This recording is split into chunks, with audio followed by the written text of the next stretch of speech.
Ja nüüd meil õnnestus köögist välja meelitada restoran Lusikas peakokk Alo Stamm. Tere! Tere! Mulle tundub, et see koht siin restoran Lusika väliterrass ei ole teie jaoks nüüd kõige kodusem koht või? Ei, kindlasti mitte. Köök on pigem kodusem. Aga siin on ka ikka aeg-ajalt võimalust lõgastuda, istuda. Ikka. Mida siin kõige parem süüa on?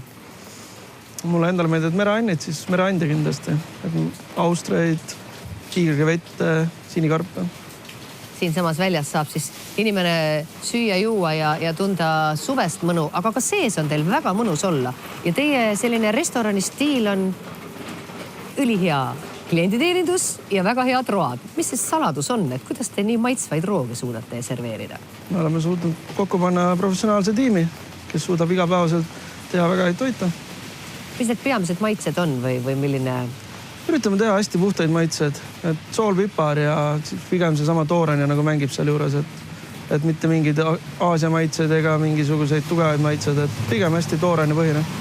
Lihtne ja kaudselt, muidugi kodust kööki meenutav, aga oluliselt kaunim. No, tooranja on ikka tunduvalt teine. Ja tooranja ka. Aga mis see selline lemmiktoit on, mille järgi või roog on, mida teie kliendid kõige rohkem nõuavad? Pigem ongi need mereannid, et neid ei saa nagu menüüst ära ka võtta, et vahest oleme mõelnud, et võiks menüüd nagu tugevalt muuta, aga siis ikkagi ei saa, et tiigrivette ja sinikarpe näiteks on väga palju läheb. Ja kogu menüü väljatöötamisel on nii-öelda juhtroll olnud loomulikult teie käes? Ikka.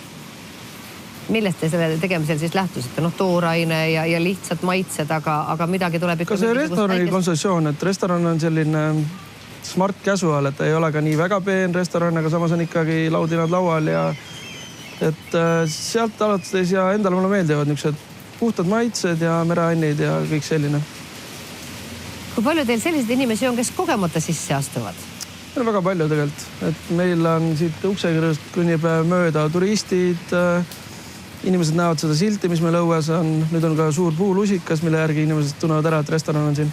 Midagi peab välja paistma. Aga kas see üllatab paljusid, et siin nii selline tore suveterass on, mis isegi ootamatu vihma eest kaitseb? Jaa, selle küll, et inimesed vaatavad ka alguses, et on mingi puud ees, aga tegelikult see just ongi, et saab õdusalt olla, et siin on tegelikult autotee kõrval, aga see üldse ei häiri. Ja siin ei ole kõige suurem liiklus ka, et suhteliselt väike tänav. Jaa, suhteliselt väike tänav.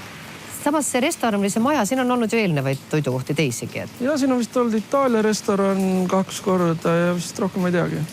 Et kui kerge teil oli siin või kui raske siia oli inimesi õpetada tulema, et siin on midagi uut, väga eestimaist ja nagu te ütlesite, casual, simple ja samas klassi natuke. Ma arvan, et ei olnud, et kui sa teed oma asju hästi, siis inimesed tulevad. Koht on hea. Koht on hea. Toidud on maitsvad ja rahvast jagub. Rahvast jagub. On selliseid, te ütlesid küll, et turiste, aga kas Eestimaa inimene on ka selline põhiklient või on täitsa 50-50? Meil on 50-50, ma arvan pigem, et suvel on võib-olla Soome klienti, sest nädalavahetusel eestlased sõidavad ikkagi ära linnast, lähevad kuskile üritustele, talvel on eestlastele rohkem. Aga aitäh, Alo! Palun! Ja me jätkame kaunite Ilvese õdede Ilves Sisters muusikaga.